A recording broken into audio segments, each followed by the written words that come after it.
சொக்கனுக்கு பக்கத்திலே சோடி என்று வந்தவளே நூல் போடவையில் ஒளிஞ்சுக்கிட்டு நினைச்ச தாளம் போடணுமே.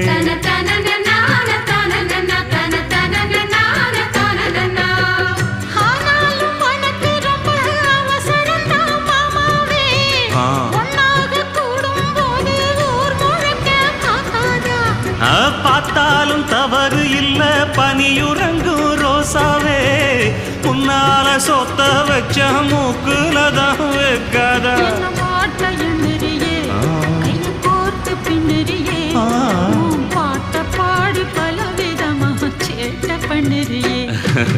செங்குருவி செங்குருவி காரமட செங்குருவி சேல கட்டி மாமனுக்கு மாலையிட்ட செங்குருவி.